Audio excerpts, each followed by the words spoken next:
The next session will be about the Greek versus Turkish nationalism, my favorite subject, by the way. You have realized, I think, already. Well, so we have two prominent scholars in this field. About Turkish nationalism, we have a professor of Greek background in Ankara at Bilkent University, and about the other way around, we have a Turkish professor of Turkish background at the University of Athens. So this will be really very interesting. So join us in 45 minutes or 40 minutes from now. Thank you very much again, and see you in the next session. Thank you very much. Well, let's now start with the third session of this conference, which is, as already said, about Greek. I mean, the title is Greek versus Turkish nationalism. I would like first I'm really happy that not only two prominent colleagues, but also two friends of mine participate in this session. I will start with Ioannis Grigoriadis. He will present first. Ioannis is an associate professor and Jean Monnet Chair of European Studies at the Department of Political Science and Public Administration of Bilkent University in Ankara. He is also Senior Fellow and Head of the Program on Turkey at the Hellenic Foundation for European and Foreign Policy, ELIAMEP, in Athens. In the academic year 2018-2019, he was visiting professor at the Cayman Modern Turkish Studies Program, Buffet Institute for Global Studies at Northwestern University. In the academic year 2016-2017, he was IPC Stiftung Mercator Senior Researcher Fellow at the German Institute for International Security Affairs, Stiftung Wissenschaft und Politik in Berlin, and Stanley Seeger Research Fellow at Princeton University. His research interests include comparative European and Turkish politics and history. The title of his talk and presentation today is Religious Nationalism and Greek-Turkish Relations from Past to Present. Ioannis, the floor is yours. Thank you very much. Thank you very much, Angela, first for the invitation and second for the opportunity to address the distinguished audience of this conference. It would be better to meet face to face, but given the circumstances, we'll have to do this as the pandemic limitations force us to. I would be speaking from a general perspective. I will let Cengiz Hoca to speak more about the contemporary uses of religious nationalism in Greek-Turkish relations, given the nature of this topic. I will try to make an introduction of how religion and nationalism played with each other in the 19th century Greek history and in the late 19th century, early 20th century history of the Ottoman Empire and Republican Turkey. I do think there are some interesting similarities that we need to keep in mind when we discuss this, because I think that still they are relevant to our discussions today. So this will allow us to later discuss how religion and politics play in today's Greek-Turkish relations. Like, I do have some slides to share, if you don't mind. This is a picture that I used in the book I published on this comparison on Greek and of Turkish nationalism and the role of religion. Is a picture that appeared in a photo album that the Ottoman Empire prepared for sort of its participation in an international exhibition in Paris. That was a very interesting and very historic project. Why? Because the Ottoman Empire attempted to present its full diversity. This is the Tanzimat years before the unfortunate shift of historical developments in the Ottoman Empire and the rise of the Abdulhamid autocratic regime. So if you see here, this is a picture from the city of Konya in central Anatolia, whereby you see the local mullah, the Greek Orthodox and the Armenian bishops together. So in a sense, this was an example of how the Ottoman Empire wanted to present its whole sort of diversity. in front of a Western audience. Of course, we do know that as the Ottoman Empire was collapsing, oppression against minorities, Armenian and Greek, sort of increased, and we ended up with a population exchange whereby, and that's very important to remember when we talk about Greek and Turkish nationalism and role of religion, it is not ethnicity or language that became the criterion for the population exchange, but religion. So religion was understood such a crucial feature of Greek and Turkish national identity that Turkish-speaking Greek Orthodox and Greek-speaking Muslims had to be expelled respectively to Turkey and Greece, to Greece and Turkey, sorry. So how do we come to this point? I have tried in my book to identify how dealing with religion has been a common feature of Greek and Turkish nationalism. Because nationalist forces, nationalist ideologues in both countries were, of course, influenced by the Enlightenment definition of religion and the way the Enlightenment framed the role of religion in a future reason-based society. So it would be very easy to identify that religion was one of the reasons for the underdevelopment of both the Greek and the Turkish nation, and was one of the chains that they had to get rid of. So we can highlight how, in both cases, we have an attempt to identify the religion as a thing of the past, so promote a secular version of nationalism, whereby Christianity or Islam would not be something of a primary significance, but it would be something that was meant to be left to decline or to kind of eventually disappear, as the society would be like now based on reason and not on myths or religious superstition. However, these approaches met with the reality of the Greek Orthodox population and the Muslim, Sunni Muslim population in Anatolia. And it appeared very difficult for the Greek and Turkish nationalists to promote nation building without reference to the symbolic resources of religion in both cases. That would be Orthodox Christianity in the case of Greece, or Sunni Islam in the case of Turkey. So eventually, what we are experiencing there is an attempt to synthesize religion and national ideology.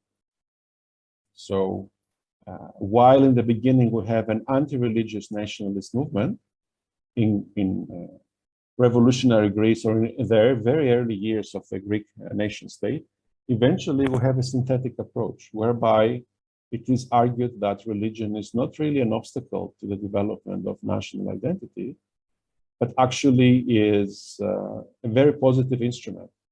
In a sense, Christianity did not undermine, if you can put it like in the both Turkish and the Greek context. The meeting, the historic meeting between Hellenism and Christianity, or between Turkism and Sunni Islam, didn't undermine the quality of the nations, the qualities of the nation, but on the contrary, kind of upgraded them so that it was a boost. And we have this argument already in Greece in the 19th century.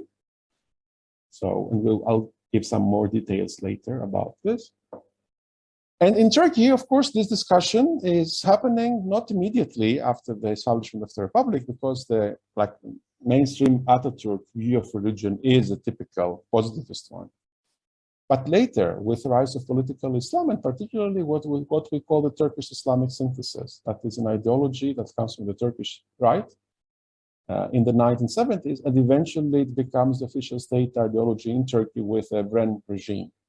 And ever since, he has kind of defined the way the Turkish state looks into itself and the role of religion. And of course, in that respect, Akbarti's rule for almost 20 years has contributed greatly to that, and the development of the authority and sort of the jurisdiction of the Directorate of Religious Affairs, the Diyanet İşleri Başkanlığı. So, To better understand, of course, this transition, it is important to remember that the Ottoman Empire was organized along a system that considered religion again to be one of the principal identity badges. So what we call the millet system, of course, is a very controversial and very say, debated issue. The origins of the millet system has been something that has been facing a lot of discussions and debates in historiography, both in Greece and in Turkey and beyond the territory that the Ottoman Empire used to exist. So, but we do agree that it was a principle of social organization where religious affiliation became the leading organizing principle. So we're talking about a segregation of the populations of the Ottoman Empire, which was based on religion, and it was fundamentally unequal. And inequality existed both within the limits of the millet system as well as between the millets themselves. Of course, the millet system was challenged with the advent of nationalism, and secularism on the one hand and nationalism on the other hand put pressure on the millet system. This is interestingly becoming more visible in the case of the Armenian millet. For some reason, the Greek Orthodox secularists within the Ottoman context were not as strong as to challenge the authority of the Ecumenical Patriarchate. So secular Greek organizations did not openly challenge the authority of the religious institutions in the Ottoman Empire, but this was the case with the Armenians. So, but let's put this aside since the Armenian nationalism is not part of our discussion today. I have used a framework that Eli Keduri has developed in his classical book, Religion and Nationalism, in order to understand how the role of religion has been played into the development of Greek and Turkish nationalism. Keduri highlighted very often that religion, nationalism can become a sort of secular replacement of religion. So in that respect, it is a modern secular anthropocentric and subversion ideology that's born out of the Enlightenment and Romanticism. And it appears to rationalist intellectuals. So in that respect, nationalism undermines and replaces religious traits along with family and neighborhood, sort of like the traditional primordial points of social reference. This was the understanding of the early nationalists in Greece and Turkey. So they did think that nationalism can completely eradicate religion.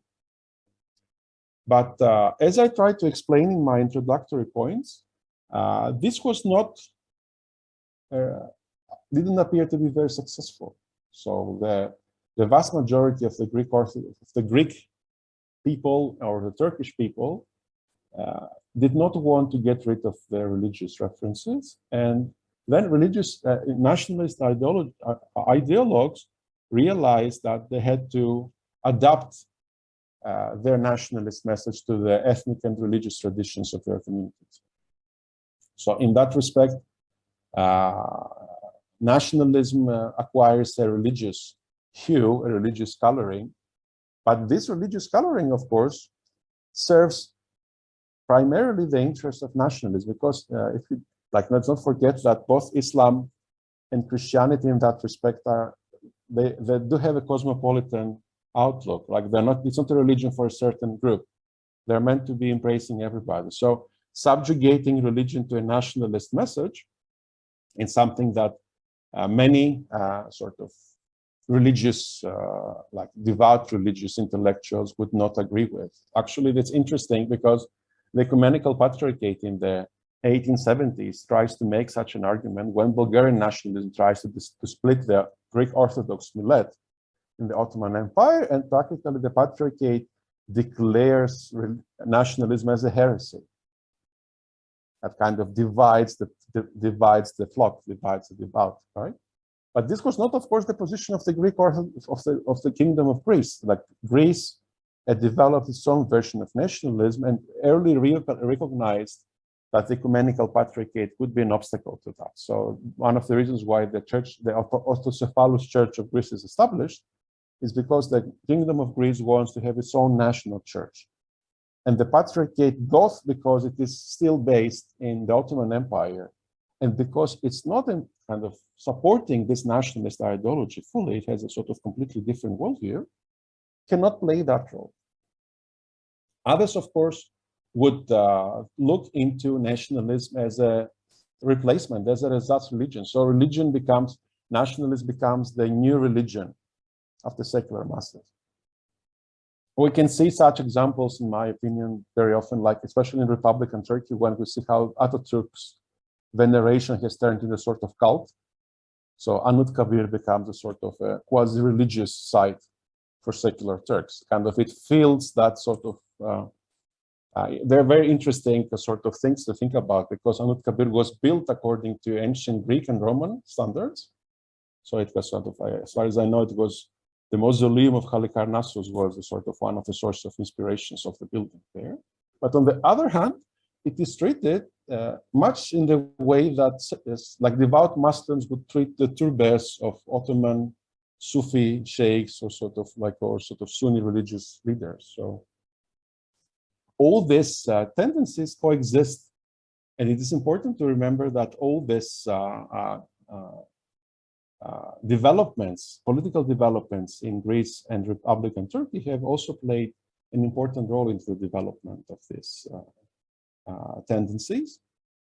For example, there are different ways. I don't think we have time to go into all these sort of different theoretical approaches of the question of religious nationalism. Brubaker has written a very important book on this, so where he tries to highlight how religion has been nationalized in different aspects, in different moments of historic moments in the Christian and in the Islamic world. And of course, in that respect, I think what is interesting with the role of the Orthodox religion is that Orthodox Christianity has proven much more amenable to this development of this national religious, this connection. Like the Catholic Church, maybe because of the presence of the Vatican, maybe because of the sort of the different historical experiences, didn't serve as a powerful mobilization basis, with exception maybe for Poland and Ireland. There are some cases in European history where the Catholic identity became a rallying point for the development of nationalist ideologies, but we can see this in greater detail in the Balkans, where you have the Serbian Orthodox, sort of the Bulgarians, the Greeks, and it has been a very sort of sensitive issue. Of course, it's not an accident that the Ecumenical Patriarchate's position has also come under significant pressure as a result of this, because the Ecumenical Patriarchate represented a completely different vision of Orthodox religious identity. So to get back into some examples of what I've been trying to explore here, like if we look into the Greek case, how has this been developed? I think it's interesting to remember that since this is the 200th anniversary of the Greek War of Independence, right? So this is the year. Like if we look into works like Korais' work, who has a sort of was an enormously important scholar in the definition of Greek nationalism, he would definitely criticize the role of religion, and he would consider Orthodox Christianity as an obstacle to the modernization of the Hellenic nation. And don't forget that these are the people who even introduced the word Hellas in Greece. So this distinction between Rome and Greek, or Rome and Hellene, was exactly because they wanted to define a new identity whereby the role of Christianity would be minimized. So that's something that only the Turkish language today has captured, because if you're speaking in English, you speak about Greek, and you cannot get the difference between what Rome means and what Greek means. So in the sense that the idea of being Greek as a member of a religious community against the Greek as a member of a citizen of a nation state. And of course, the two groups are not overlapping completely, but it is a very important discussion that was introduced by them. For example, Rigas Velestinis was not interested in canceling the word Rome. So he does use both words. And he does have a vision that is not kind of limiting the non-Orthodox populations of the Ottoman Empire. So he has a much more inclusive vision of what the ideal state to replace the Ottoman Empire would be. So he's not a Greek nationalist in the typical sense of the word. However, as I try to highlight, the Greek War of Independence was largely fought on millet definition. So it was not that most people were kind of identifying themselves with a Hellenic nation, that they joined this insurgents against the Ottoman Empire. But eventually, when the Greek state was established, and under this very extraordinary conditions that was established, we have some important political figures like Theokritos Pharmakidis, who does support anti-clerical views. So the decision of the modern Greek state to cut its bonds from the Patriarchate and establish the Church of Greece was a very good example in that process. So it's a big irony to think that Greek nationalism actually gave the first blow against the ecumenical character of the ecumenical Patriarchate back in the early 19th century. If we look into the Ottoman case, and I will try to be brief, I think I have 5 more minutes, Angela, how can? So, okay, 5 minutes, so I'll be done in 5 minutes. We have similar sort of explorations and steps. We have the attempt of the Ottomanist intellectuals to develop a civic, religious, free Ottoman national ideology that would be represented in a liberal civic constitution, and that was hoped to kind of disencourage the minorities from seeking their own independence or self-determination. Eventually, we know that this didn't prove practical, didn't work well. And then you had, of course, the pan-Islamist and the pan-Turkic movements that were sort of overlapped, and sort of like the Ottoman Turkish authorities played at times with one, at times with the other. Of course, then you have the Young Turk Revolution and the unionist regime that sort of puts forward a very radical program of like forced national homogenization, which to some degree continues with Mustafa Kemal and his rise into power. So in that respect, we can see how, for example, the Young Turk ideologues do consider that Sunni Islam is a big obstacle for their modernization of a Turkish state. So they do want to have it removed, but they realize that the conditions during the war are not suitable for that. So they do want to mobilize the Turkish population along the lines of like Islamist political messages. What is interesting is that if you look into Ziya Gökalp's approach of this, he tries to distinguish between civilization, culture, and religion. So as I tried to explain in the beginning of my presentation, he looks into the symbolic resources that religion can offer, regardless of whether religious is right or wrong, but it is a useful instrument for establishing a community. So he is very much into this. Eventually, when Mustafa Kemal is won the war and was able to establish his own vision about Turkish national identity, he felt strong enough to uncover his own views on this topic. So what was interesting is that as non-Muslims were all practically absent from the country, with the exception of Istanbul and Ivros, Gökçeada and Bozcaada, Ivros and Tenedos, like Turkish national ideology expected all Muslims to engage, to embrace Turkishness. And ironically, Islam was vilified and scapegoated. So although the main reason for all these populations to be in Turkey was their Islamic identity, they had to forget about this. And they recognized that Islam was responsible for the Ottoman failures. The pre-Islamic Turkish past appeared as a glorious point of reference. Interestingly, this is how Alevism was also integrated into the mainstream Republican Turkish ideology. Why? Because Alevis combined important pre-Islamic or non-Islamic cultural elements, so they could give some proof that it was possible to be Turkish without being Sunni Muslim. So, but as I said, as multi-party politics came to Turkey, it appeared clear that the majority of the Turkish people still considered Sunni Islam as an important reference point for its identity, and the use of Islam in the Turkish political debates proved to be very successful and very pertinent. So this is not only with the rise of Necmettin Erbakan and the political Milli Görüş movement, which is of course the predecessor of today's government party, but we can look that into the discourse of the Turkish right. So Menteres or Demirel also greatly engaged with Islamic symbols and symbolisms.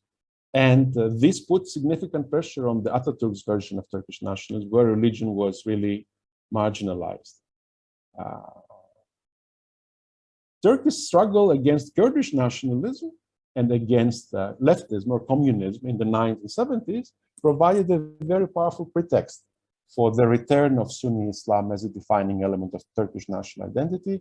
This was the main reason which was put forward by the Evren regime in the early 80s, when Sunni Islam was reintroduced as an essential element of Turkish national identity. So the argument would be that if Ataturk had not neglected Sunni Islam, there wouldn't have been a Kurdish nationalist movement, because Sunni Islam brings Turks and Kurds together.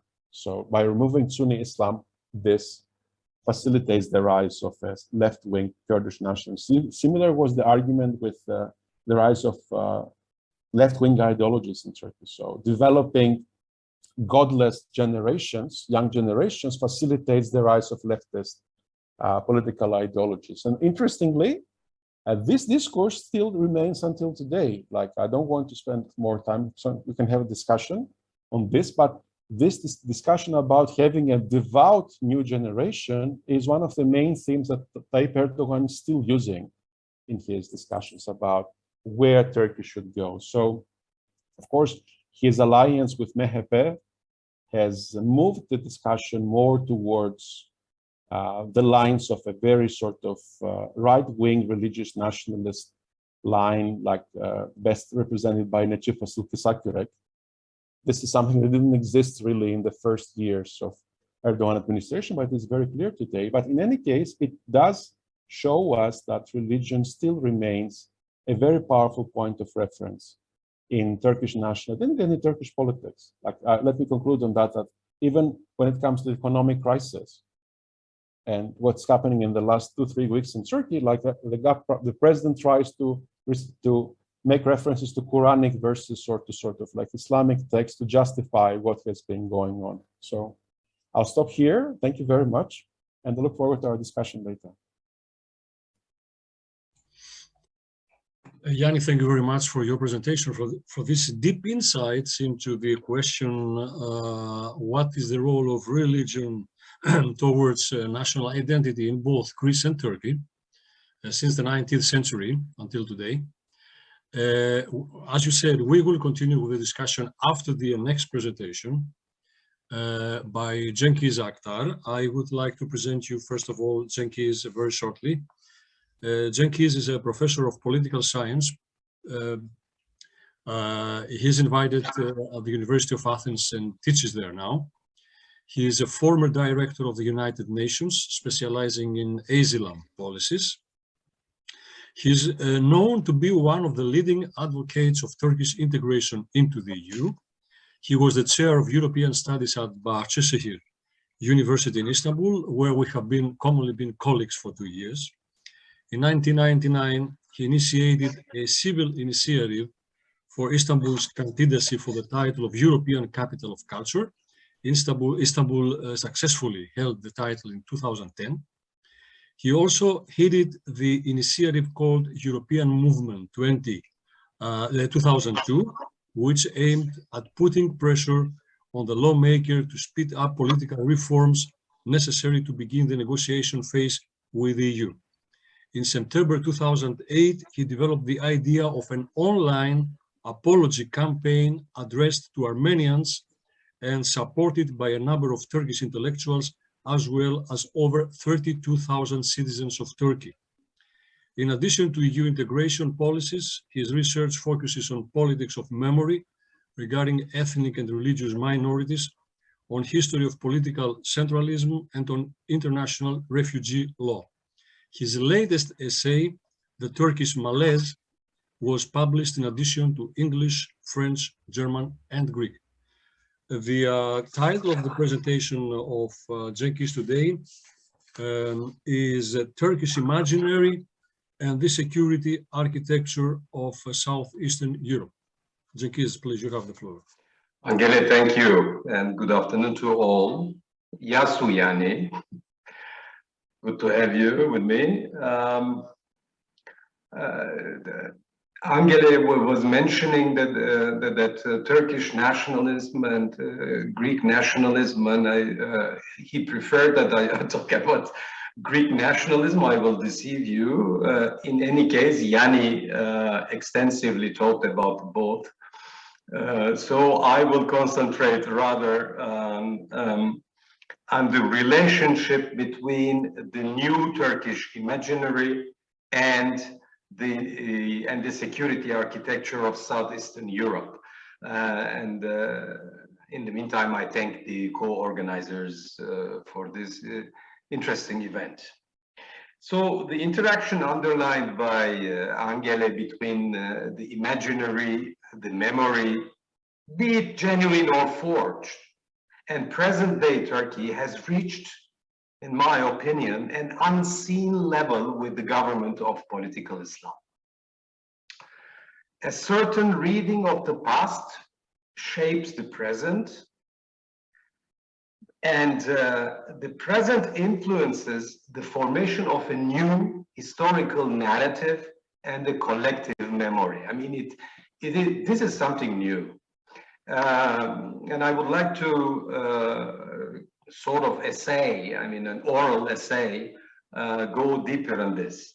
So the main features of this new imaginary are fivefold. The first one is de-Westernization. The second one is Sunnism. The third one is an exacerbated anti-Kurdism. Please allow this neologism, or we can also say Kurdophobia, but I prefer anti-Kurdism because it's not only about Turkey, we'll see.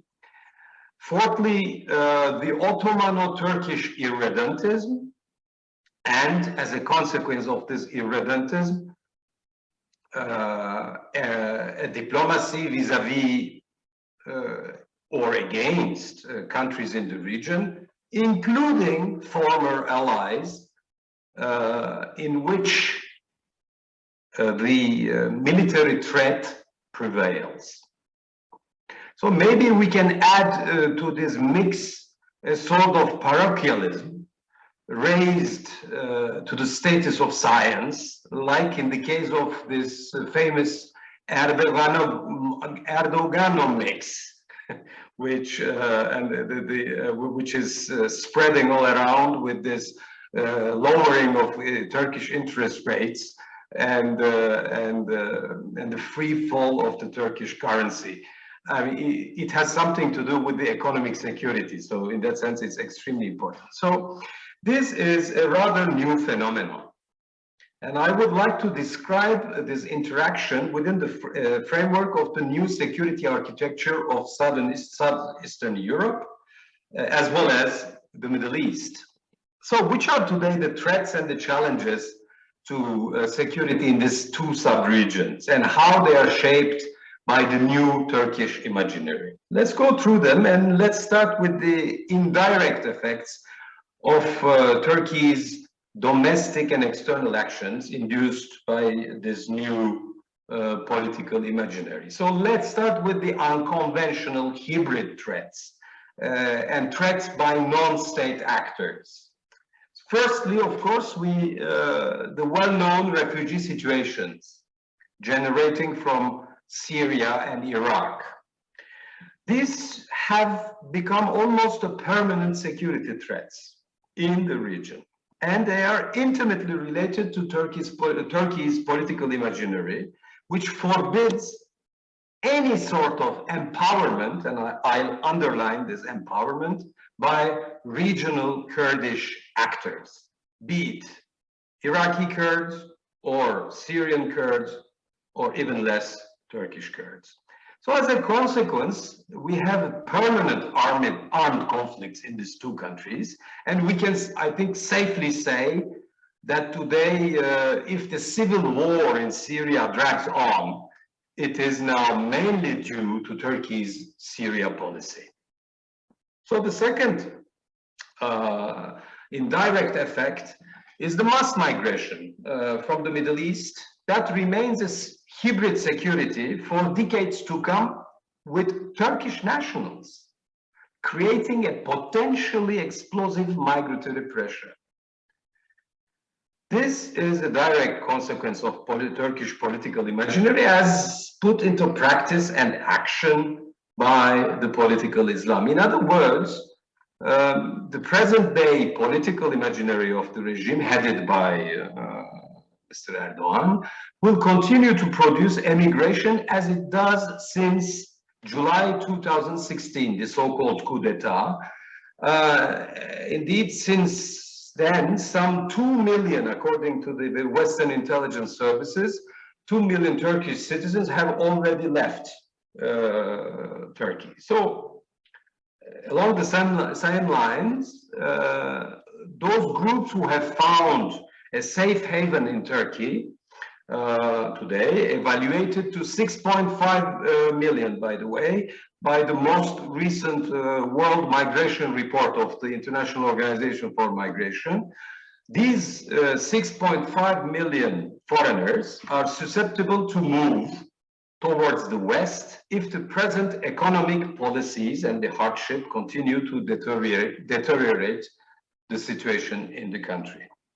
So again, and the third indirect consequence is the non-state actors, and mainly these jihadi groups whose size is unknown, but easily reaching tens of thousands, belonging to groups mainly listed by the UN Security Council's Analytical Support and Sanctions Monitoring Team as terrorist groups. Like these, the famous warlords of Idlib in Syria under the Turkish control. These groups, and they belong to the Sunni sphere of influence created and nurtured by Ankara since 2011. So these jihadi groups present, in addition to Idlib, of course, they are present in the occupied territories of northern Syria and in Libya.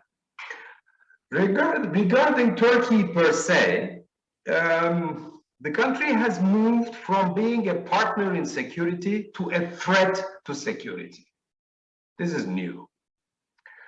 Turkey was until, I think, circa 2013, considered part of the security architecture of NATO's southeastern flank. Today, it has become a security threat.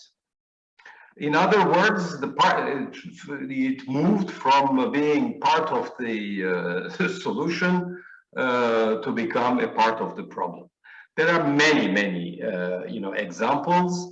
The presence of the Turkish armed forces in Syria, Iraq, and Libya, which are, and there the excuse is both the Sunnism and the fake Ottoman dream, the so-called neo-Ottomanism, which doesn't correspond to any reality on the ground, ignoring totally the Arab feelings vis-a-vis Turks since 1916.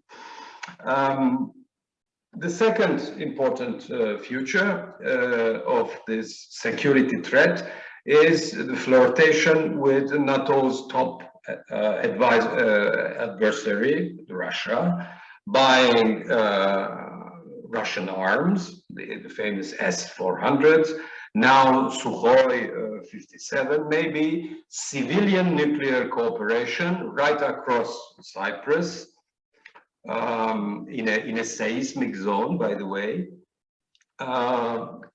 Thirdly, conflicts with partners, not only immediate partners like Greece and Cyprus, but also France, but also Poland and Baltics, blocking, for instance, the 2020 Eagle Defender of NATO. This is a NATO program. Of course, they dropped their veto at the end of the day because no one wanted to recognize the PYD in Syria, the Kurds, as a terrorist entity.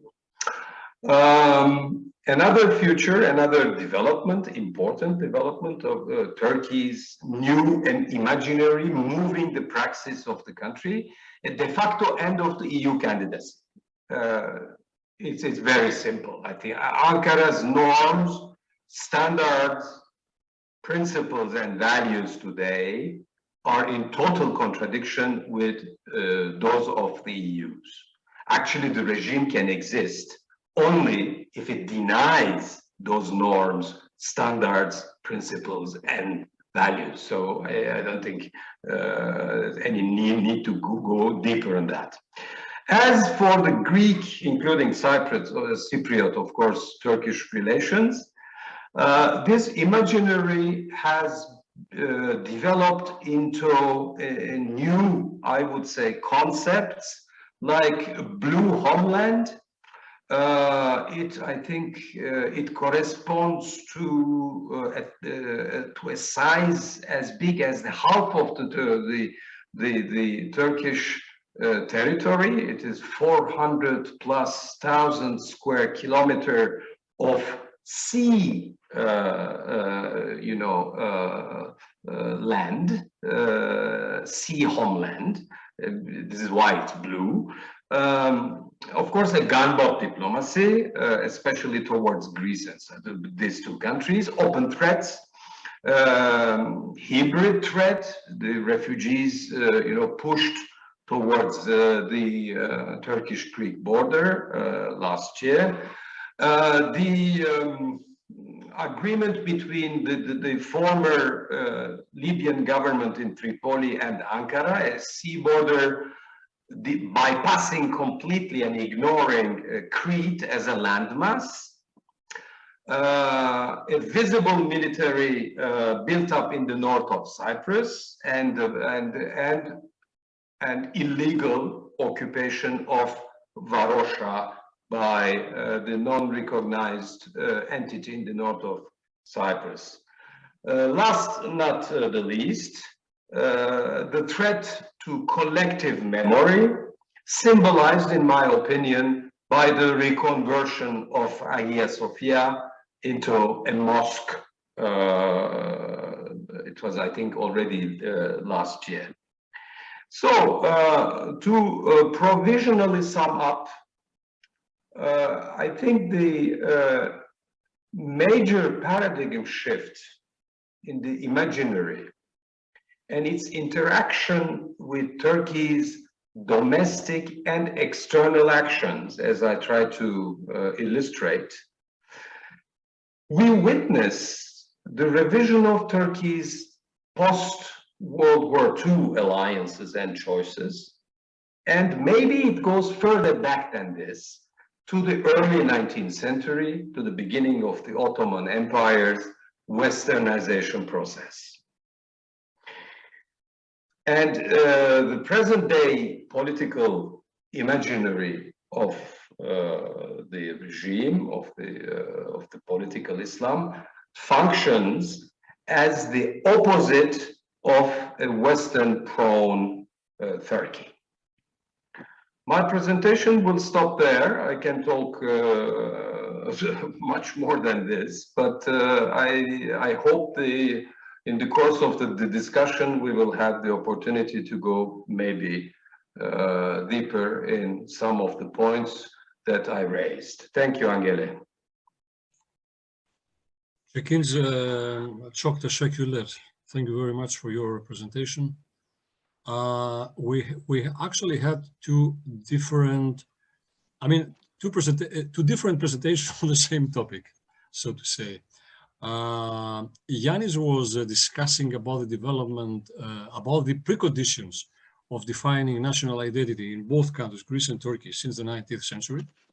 And Cengiz was talking about the current conditions of transformation of the Turkish imaginary into political action in the region of Southeastern Europe, especially in Eastern Mediterranean, in the Eastern Mediterranean region. Regarding, I don't know if somebody has a question to the presenters, to the panelists. If there's yes, before going on with some comments of mine, I would like to give the floor to Hartwig for his question. Thank you, Angelos, and thank you for this very interesting presentations. I really like both presentations, and I took some very interesting ideas from that. I would like to continue with my comment on the previous section on the Ukraine and Russia, and I was talking about Huntington's idea of civilizations, which is above the level of nation states. So, do we actually see today, both in Russia and in Turkey, the reconstruction of a nation state, or do we see something above the nation state, like in Russia, this Eurasian identity, the Slavic identity, Pan-Slavism, and in Turkey, as Cengiz Aktar said, like a kind of, well, Islam or Ottoman, it's going beyond Turkey as a nation state. Do we see this? So because if you just see the reconstruction of a nation state, we go back to the 19th century, but we are now in the 21st century. So this is just my question. The same to Greece. So or perhaps the idea, Ioannis Grigoriadis said that we see some kind of de-Westernization. So again, the question is, what is the West in de-Westernization? What do these nationalists or these ideologists want to get rid of? How do they define that?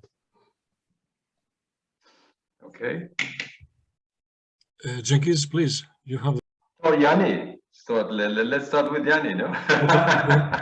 Okay, I can start. Yes.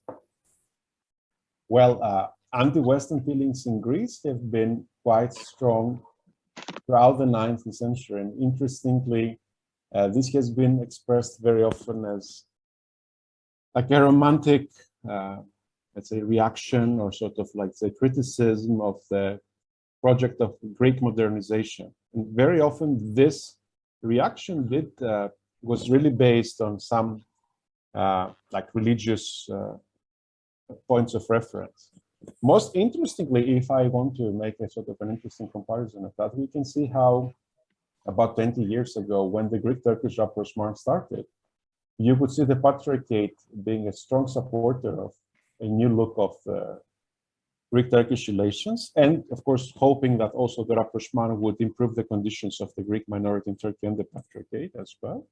On the other hand, the Church of Greece, under Christodoulos, the Archbishop 20 years ago, was very critical and would take a very stronger civilizational approach on this. So he would kind of put forward the Huntingtonian argument about the impossibility of bridging the differences between Greece and Turkey. Why? Because they were sitting on a fault line. So it was sort of they were sort of destined to be in like this confrontational relationship.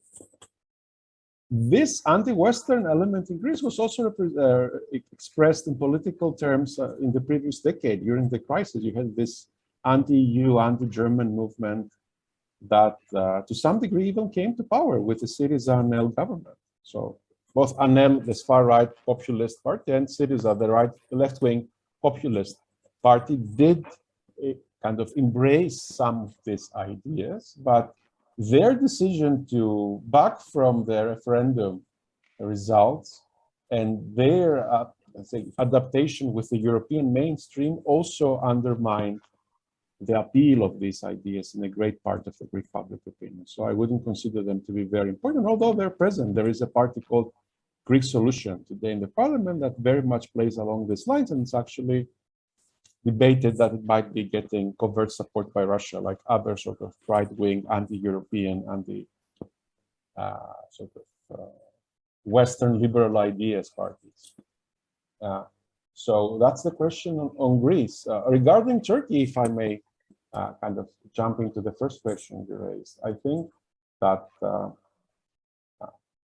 Erdogan's, ever since the uprisings, the Arab uprisings, he is trying to carve for himself the role of the defender of the Sunni Islamic populations of the world, right? And he kind of develops a narrative of victimization, whereby starting from Palestine, of course, but getting into all different districts and regions of the world, whereby saying that Muslims are being discriminated and Turkey is strong enough to play their defender's role. So this has been going on for many years.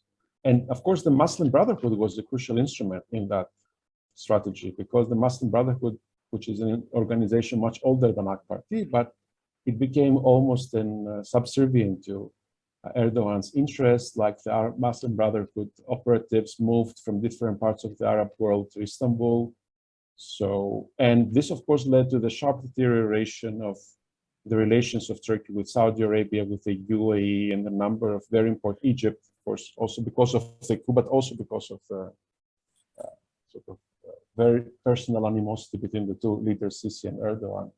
So this was on the table, but on the other hand, it is much like the late Ottoman years, whereby the ambitions were there, but the capacity was absent. So there was a gap between expectations and reality, and capabilities and expectations. So what we're witnessing over the last couple of weeks, Turkey trying to mend relations with the UAE and sort of with Saudi Arabia, maybe telling us that as the Turkish government is trying to survive a very difficult new year, they might be willing to give up some of this rhetoric in order to achieve survival, which of course is still very questionable because the situation is really very difficult for them.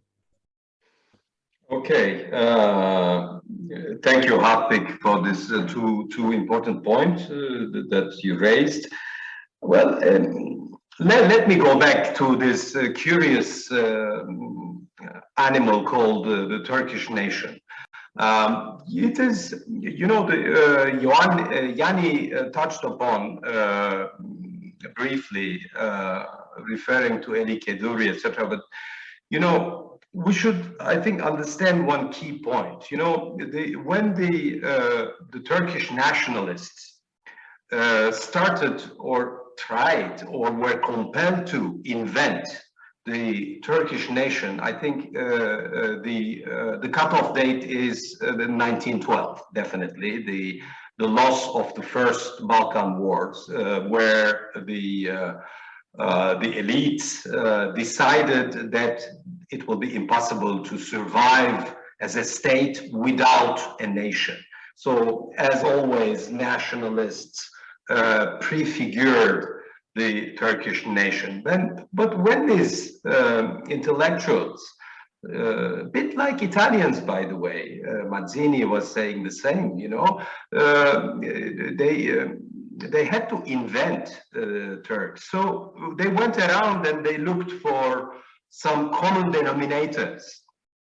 The language, contrary to the Greek nation, you know, the ethnicity, you know, hordes of people taking refuge from the Caucasus since the mid of the 19th century, you know, when the Russian army was pushing out all these Muslim populations. There were no Turks, they were not Turkish speakers. And also the same with the Balkans. Some were Turkish speakers, but not all. So which, you know, ethnicity, which language, which common values? Very few. Any economic base like the Zollverein in Germany? Nothing, zilch.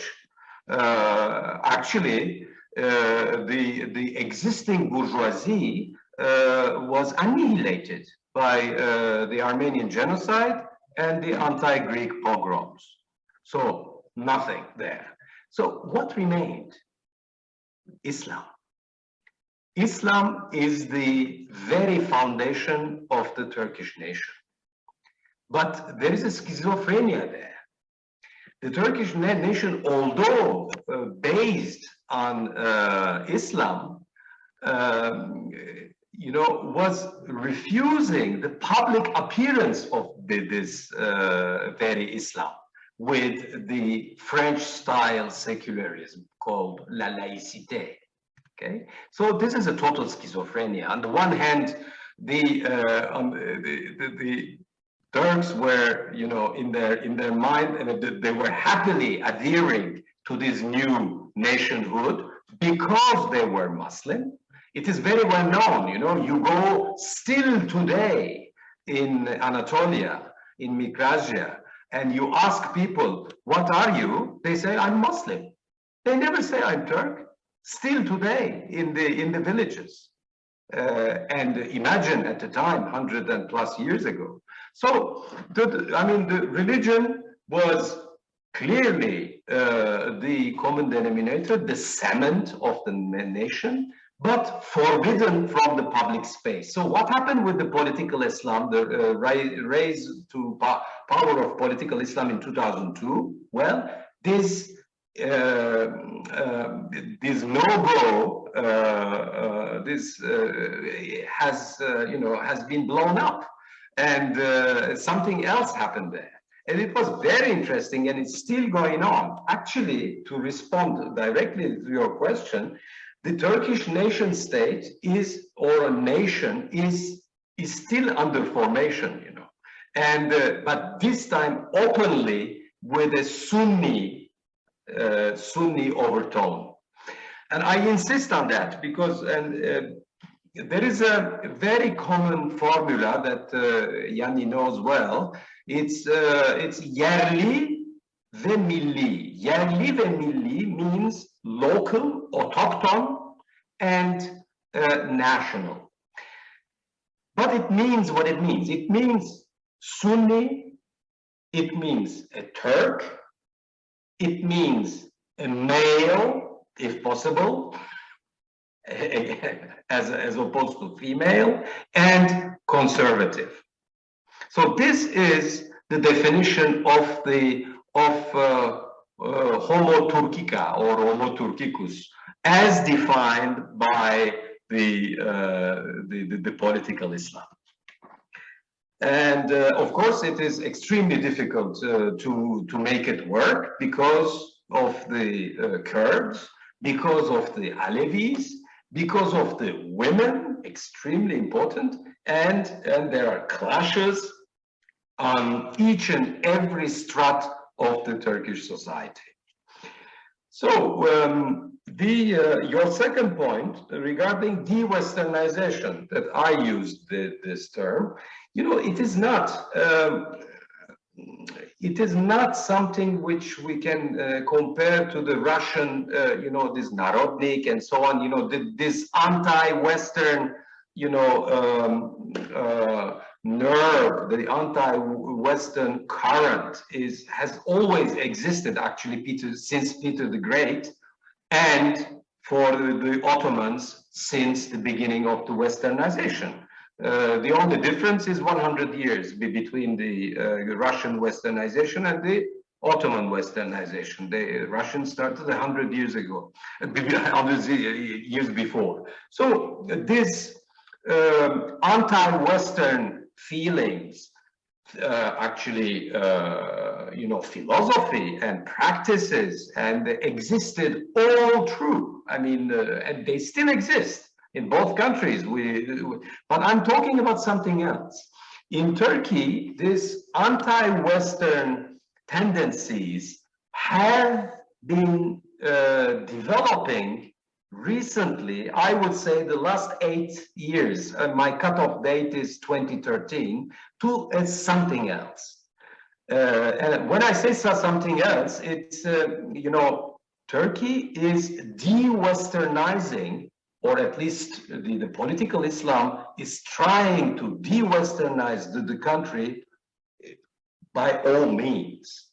And they are creating and inventing a new generation.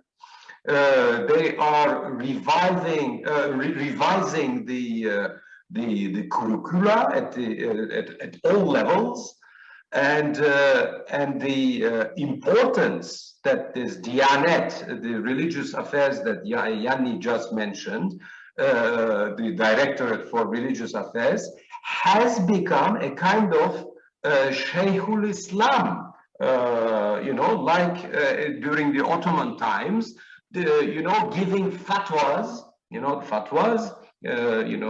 the edicts about anything and everything, touching the social or family life of the Turkish citizens. So this is something else, but this is socially speaking. Culturally, it's the same thing. You know, they're imposing, I mean, the transformation of Hagia Sophia is just part of it. So the relations with former allies, the same. I mean, Turkey is definitely playing a non-Western, if not anti-Western path since now 8 years. And this is extremely dangerous, and this is new. This is not something which, it's not an accident.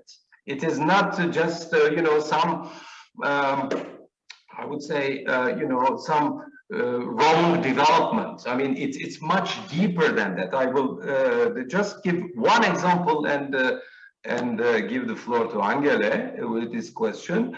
You know, things are going really bad in Turkey, and Yanni is living there, and he can, you know, he's a first-hand witness. I mean, economically, politically, socially, militarily. I mean, by all means. The party of Mr. Erdogan, if we can still call it a party, it's rather, you know, a bunch of people obeying by the rules, and still is, you know, is rated at plus 30%. 30%, 1/3 of the population still intends to vote for this party, which has literally created a havoc in this country, both domestically and internationally. So it means that there is something different there. This is why I use in my book, for instance, the concept of totalitarianism, referring to Hannah Arendt and the mass support of the regime, rather than authoritarianism, where we suppose that when the dictator leaves, things will become normal. Unfortunately, it's very, very difficult to do. It will be very difficult for Turkey to catch up because the institutions are destroyed. The main 6 institutions, the army, the academia, the administration of the territory, the judiciary, the diplomacy. There is no more diplomacy. The Turkish diplomats don't exist anymore, and the treasury. They are all destroyed, and it will take decades to cheer them up, which is uncomparable with what is happening in Russia. You know, in Russia, the state institutions are still there. Okay, the things are, you know, are not running democratically, but the institutions are there. Mr. Lavrov is there. In Turkey, Mr. Çavuşoğlu is nobody. His counterpart, the Minister of Foreign, he is definitely nobody. He's not in charge of, I mean, he's not involved in the policy making when it comes to the foreign affairs. So I think I will stop there. So this de-Westernization process is something to watch very closely. I repeat, it is not a road accident, and it is something much deeper and in terms of imaginary. Angele. Well, thank you very much. Thank you very much, Cengiz and Ioannis, for this very, very detailed analysis, especially in terms of what's going on right now in Turkey. We have actually 9 more minutes before the session has to start. The colleagues, both the moderator, Professor Scott Uri from Tel Aviv University, and both panelists are already there. Adam Lerner joins us from London, and Nira Perg was attending the conference since today morning. Well, before starting with the next session, you know, to both colleagues, Cengiz and Ioannis, you know very well, I mean, I am also involved in research about Turkey and especially about EU-Turkey relations since now at least 15 years. We have been discussing a lot about these issues, especially with Cengiz. During the 2 years we have been commonly teaching at Bahçeşehir University in Istanbul about these issues. It was before the so-called, as you always say, coup d'etat in 2016. You know, if now we continue with this discussion, we can discuss for hours. Just a short, I think I now take the opportunity by the last comment of Cengiz. Just a short comment, very short comment. What you expect as next regarding Turkey in the region? Because I read a piece of yours a week ago, I think, and your estimation is very interesting actually. What will be, you know, the continuation of, because it is a crisis right now, okay, in Turkey it's just a crisis. So what will be the next step of this crisis? Very, very, very shortly, please.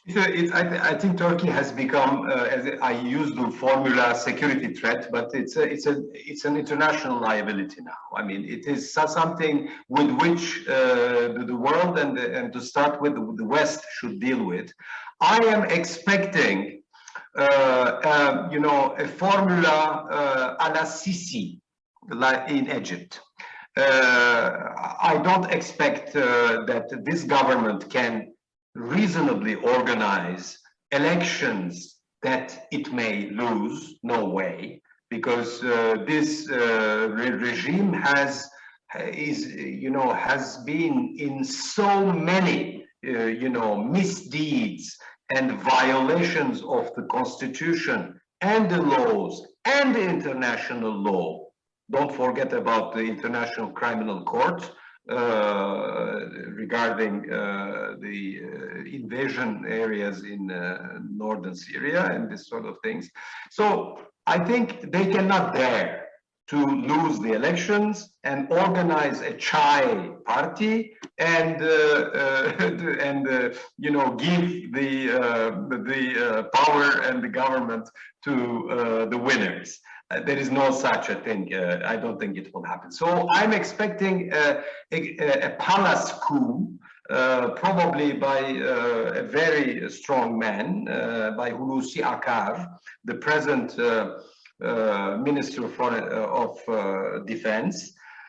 He is very close to the Americans. So I think the conditions will be to get out of all these political adventures, both in Mesopotamia and in Eastern Mediterranean, to stop flirting with Russia, to go back to NATO, and to start to fix the state institutions that are in a dire state. So this will be, of course, unfortunately, a non-democratic regime. This is why I use the symbol of Sisi. Actually, I used to call the guy Hulu Sisi, like Hulusi Akar, you know, Hulu Sisi. So I think we'll probably end up there because, frankly, the elections, these guys, you know, are so, they have done so many bad things that they cannot just hand over the power by just losing the elections. Thank you very much, Cengiz. The last question now to Ioannis. Under these conditions now, under current conditions, your very short estimation is, of course, a very difficult question, but your final estimation about the role of religion in the future regarding these two countries, please, very, very shortly. Well, yes, I do think that given the fact that foreign policy in Turkey is so much indexed to domestic politics, so I do, and because the government in Turkey has failed to deliver on the domestic front, and don't forget that it was the economy that was the big success of the AK Party regime in the first years, and now it is exactly the opposite. It's the Achilles heel of the regime.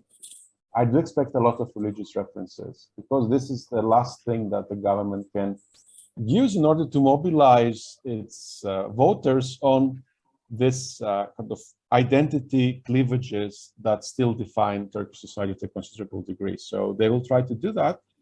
So even people would be willing to, hoping that people would be interested in voting against their financial interests just because they feel members of the Islamic Ummah or because they were Sunni Muslims and so on.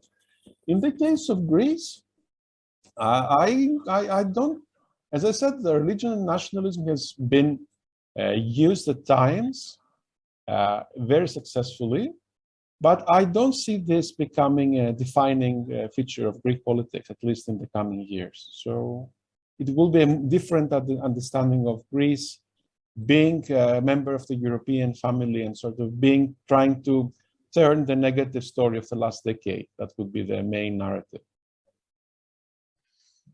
Well, thank you very much. Thank you very much for your contribution. By the way, there will be a follow-up. I mean, in terms of the book to be published, and we will at least continue our discussions there in the book, because I plan to make a comparative analysis in the frame of this book to be published, and comparative analysis regarding all three conflicts we speak about in this conference. So there will be a follow-up anyway. Thank you very much for the moment. And we have now actually we are in the luxury position to now move very, very softly and very, very without any stress to the next session, because we are just in time.